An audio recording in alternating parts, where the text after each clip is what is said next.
Hi, my name is Amy Buchmeyer, and I'm a staff attorney at the Homeschool Legal Defense Association. HSLDA is a national organization committed to preserving homeschool freedom and supporting homeschool families. With over 100,000 member families in all 50 states, we are the world's largest homeschool advocacy organization. Thank you to Midwest parent educators for inviting me to speak today.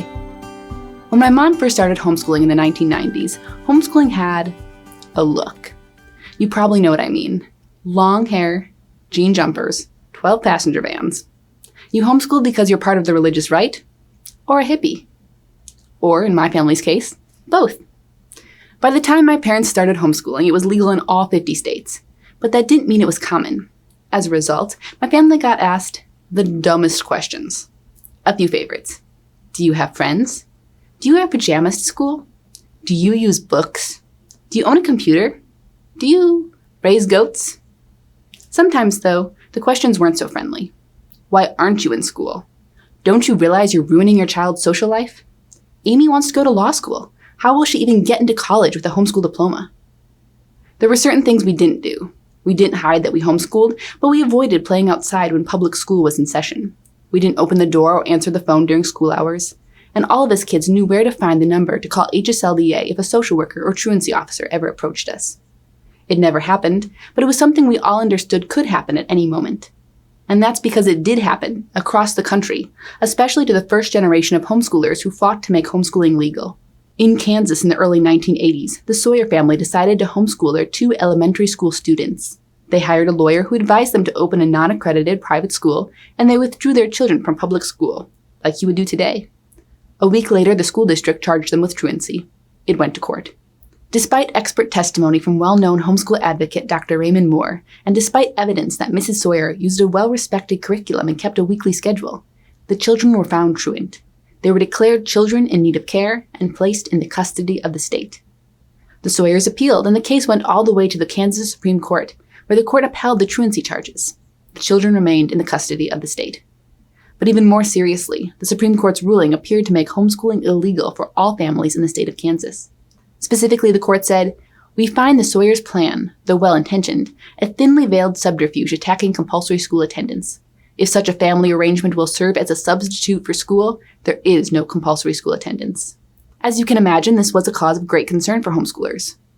But by God's grace, the court left an opening. Effectively, they said, this is not school because school is A, planned, and B, scheduled, and C, has periodic testing. So guess what homeschoolers did? They planned, they scheduled, and they tested. But more importantly, they were responsible. They didn't hide the fact that they were homeschooling. They took seriously the duty to educate their children, and they did the best job they could. As a result, homeschooling gained a reputation for academic excellence. And school districts still took homeschool families to court for truancy, but the families weren't alone. The organization that would become Midwest Parent Educators formed in 1987 to provide encouragement and fellowship for homeschoolers in the Kansas City area.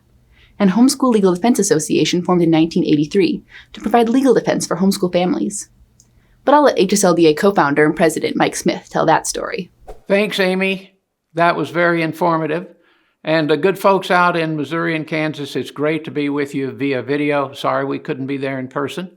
Amy has asked me to share with you today about how HSLDA got started, some of the reasons, the motivation, and the background behind that. So to really get there, I have to say that we got involved with homeschooling because my wife actually agreed to homeschool. So the year is 1981, and we were having some issues with one of our children actually wanting to learn how to read. We were really psyched out because at 5 years of age, after preschool and kindergarten, they were not reading and not interested in reading. So I was on my way to court one morning on the I-10, the Santa Monica Freeway, and I was listening to what I listen to a lot on the radio, Dr. Dobson, Focus on the Family. And in that program, he had Dr. Raymond Moore and his wife, Dorothy. Both of them had doctorate degrees in early childhood education. And they said some things that actually shocked me because it actually went against what I believed. What they were asserting, had written books on, is that children were going to school way too early. Compulsory attendance age tend to be 5, 6, 7 years of age. Their proposition was that children should actually be going to school at age 8 and above, and especially little boys. And then the next thing that he said is we've been finding that not only are some parents delaying their children's education, but in the process of doing that, they're not just having them sit around, they're actually teaching them as they go along the way. And they call it homeschooling. I had never heard of that word before. Homeschooling. You got to be kidding me. He went on to explain that these parents took the responsibility for the education of their children, and they were seeing some remarkable results. And one of the main things they were seeing is the closeness of the family, the ability for mom and dad and the children to spend more time together with a cohesive family unit. I went home after I got out of court rather than going back to my office, and I sat down with my wife and I said, I'd like to tell you about a new idea about education. And I said to her, what would you think about homeschooling our children? There was kind of this big pause, and she said, well, what would your role be in that? And I hadn't thought about that role. I had assumed that my wife would do most of the teaching, but I certainly would help. And I offered a lot of promises at that point. Many of them, unfortunately, or some of them, I had trouble actually carrying out. We committed to it without actually figuring out all of the cost.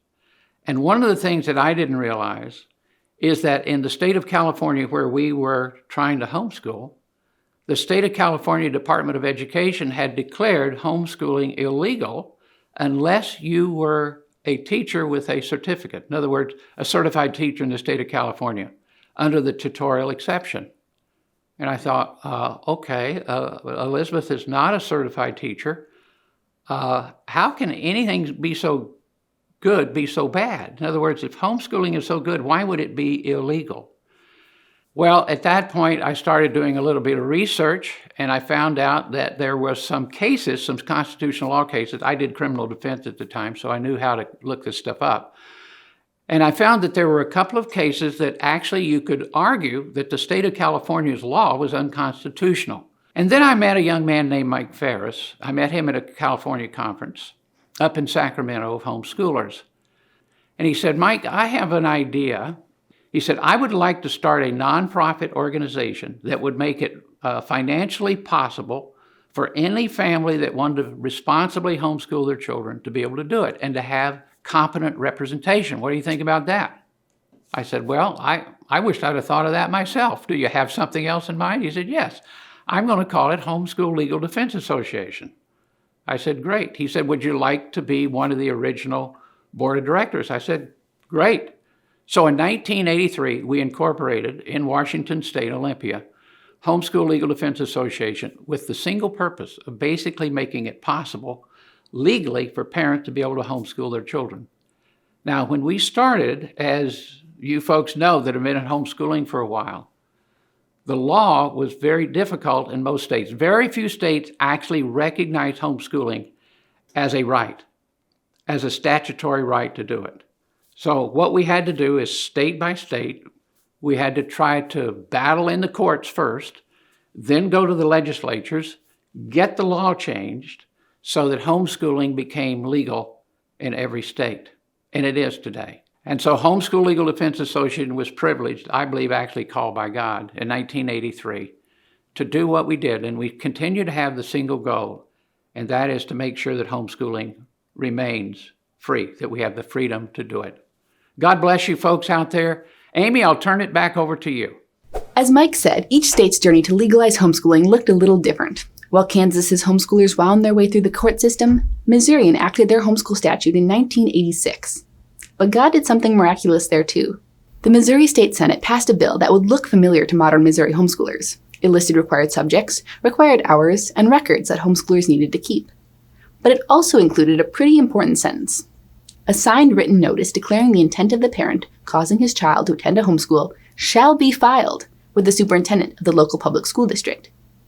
Similarly, the state assembly passed a draft that listed various requirements for homeschooling, including a signed written notice declaring the intent of the parent causing his child to attend a homeschool shall be filed with the superintendent of the local public school district. Identical language. But the rest of the bills weren't identical, so the Senate and Assembly formed a conference committee to reach a consensus. We don't know what happened in the committee, but what emerged for the governor to sign was the following sentence. For the purpose of minimizing unnecessary investigations due to reports of truancy, each parent who causes his child to attend regularly a homeschool may provide a signed written declaration of enrollment. Effectively, Missouri went from being a fairly high regulation state to a no-notice state with the change of a word. But even if legal, homeschooling was not easy. Not in Missouri, and certainly not in Kansas. Now there are countless ways to learn about homeschooling and connect with other homeschoolers. But in the early days, homeschool resources were few and far between. That is why I have asked 3 incredible homeschool pioneers who were there at the beginning to tell us about their experiences. I'll let them take over for a bit. I'm Suzanne Alongi. I live with my husband in the Kansas City area, and 40 plus years ago, we were raising our 2 young sons and listened regularly to Dr. James Dobson on Focus on the Family, and he often interviewed Dr. Raymond Moore on the subject of homeschooling, something we'd never heard of before, a new approach to education. And we were very taken in a theoretical, philosophical way and spent a lot of time listening and tuning in whenever we could. At one point, our oldest son was in a Christian school. He was in 1st grade. And my husband encouraged me to think more seriously about this option of homeschooling and to move it from the theoretical to something we would actually do.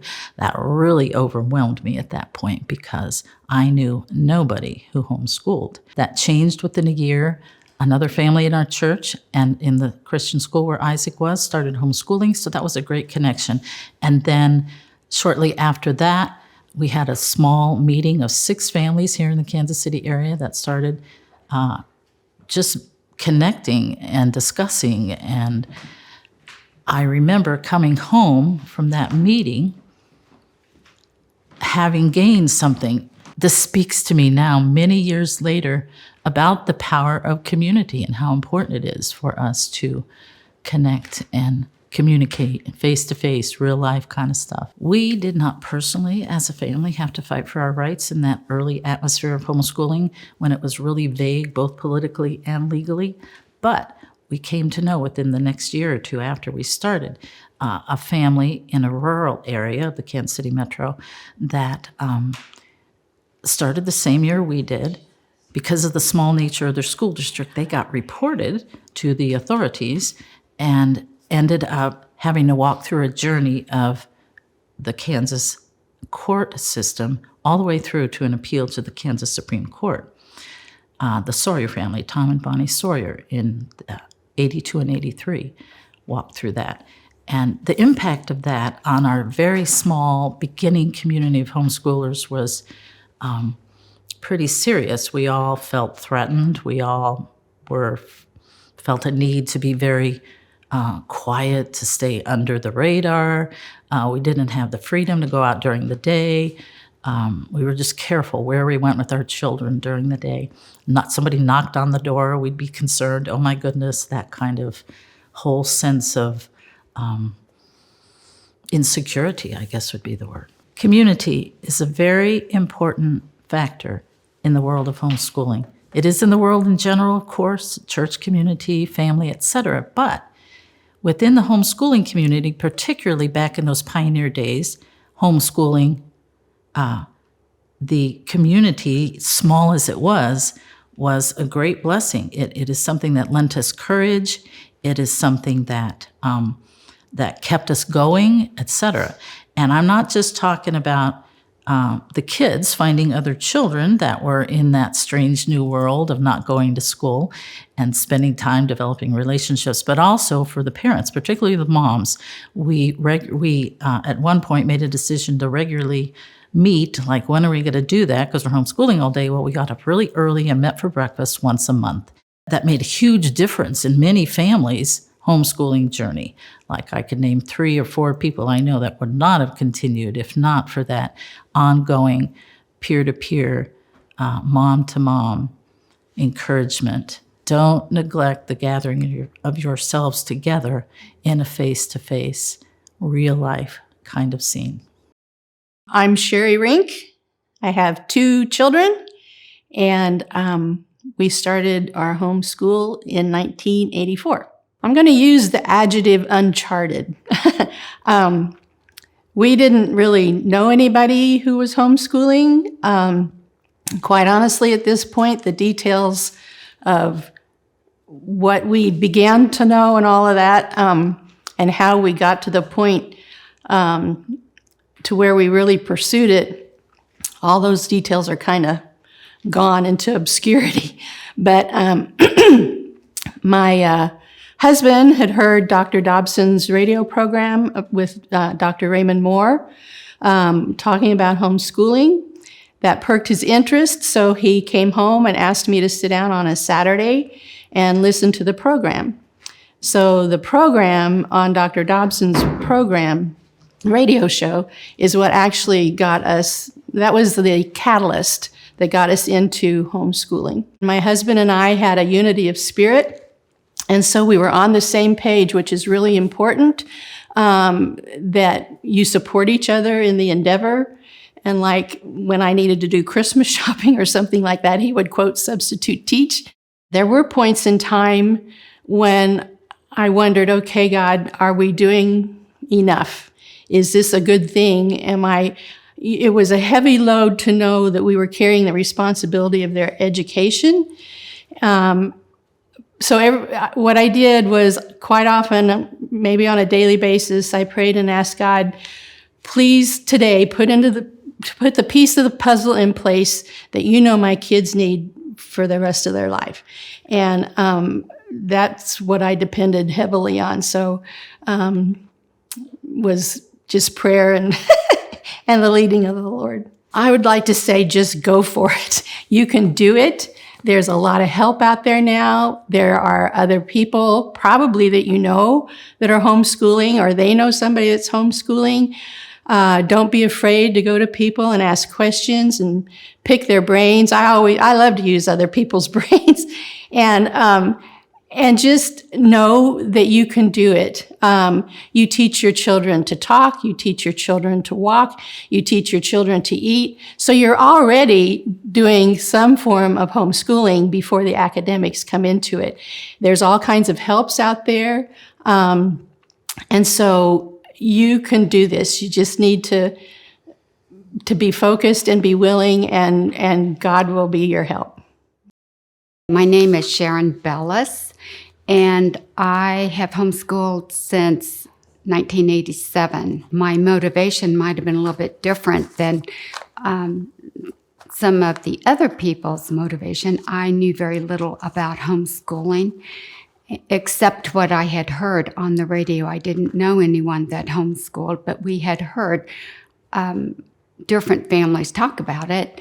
And other than that, we didn't really know too much. My motivation was my children were in public school at the time, and something happened in the school that made me realize I didn't want them there. And so my husband and I decided the next year we were going to homeschool. So we had several months that we could think about it and find people and talk to people. We faced challenges because, like I said, in the beginning, I didn't know anyone that homeschooled, and everyone I did know didn't know anything about it. And I remember when we first started homeschooling, I went around to every neighbor in our cul-de-sac and told them what we were going to do, because I figured they'd never heard of homeschooling either, and I wanted them to know we weren't just keeping our kids at home for fun, but that we had a plan, and we were going to do it for a year, and then we'd figure out what we wanted to do after that. And so that was a challenge. The other challenge was that since we lived in Kansas, it was hard to find anyone that homeschooled so I could get more information. But I finally found someone in Missouri, and that person helped me pick out all of my curriculum. That was another challenge because there wasn't that much curriculum available, whereas now there's so much, and sometimes that can be a challenge too. When homeschool legal defense actually started, we became members of Homeschool Legal Defense. We had just gotten our acceptance letter the day before. I went out to the mailbox, and there was this great big envelope. It was from the district attorney's office that was saying they had records that our children were not in school, and it was their responsibility to make sure that our kids were educated. And in order to do that, they sent me an 8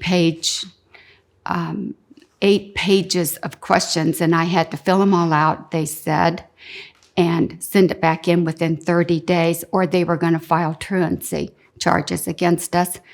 Since we had just become members, I went straight in. I called Homeschool Legal Defense. They right away put me in touch with the lawyer for Kansas, and he just took over. He wrote them a letter. He told them everything they needed to know, everything legally that they needed to know, and then they responded back to him. I didn't have to do anything after that. They responded back to him that that wasn't enough, that if I didn't fill out the papers and send them in, they were going to prosecute within 10 days. I had 10 days, and so he called me back and he said, "What do you want me to do?" And I said, "I don't really want to go to court, but if I have to, I will, but I don't really want to." So he said, "I'm going to send him one more letter." And he did, and it was a stronger letter, and we never heard from him again. So I would say everyone should join Homeschool Legal Defense, even today. For me, it took courage every single day, because making up a schedule, making up lesson plans, am I doing this right? And for me, it took courage every single day in that respect. It took courage because at that time, the law was such that every time we left the house, I had to be right with my kids. And every time we went out in public, because people didn't know about homeschooling, they would say, "Why are your kids out?" It seemed like everyone cared about why my kids weren't in school. And they might say, is this a half day or something, or whatever they would ask me. And if I used to say, in the beginning, I'd say, "No, we homeschool." And then it would be, "Homeschool, what's that?" And then I'd have to explain it. And then, "Well, is that legal?" And we'd get all these questions. It took courage for me every single day. Whether starting in the 1980s or the 2020s, homeschooling can be hard, but it's a lot easier when you have community. As you prepare for MBE's Homeschool Conference, take time to connect with your fellow homeschooling parents. If you see Suzanne, or Sherry, or Sharon, introduce yourself. They'll be at the conference and would love to talk with you. Also, stop by the HSLDA booth and attend a session with our attorney, Scott Woodruff. And if you haven't already, join MPE and HSLDA. Utilize our resources and experience. There will be days when you are discouraged, there will be days when you need help, and there will be days when you need an advocate. And for those days, we're here for you. Thank you and enjoy the conference.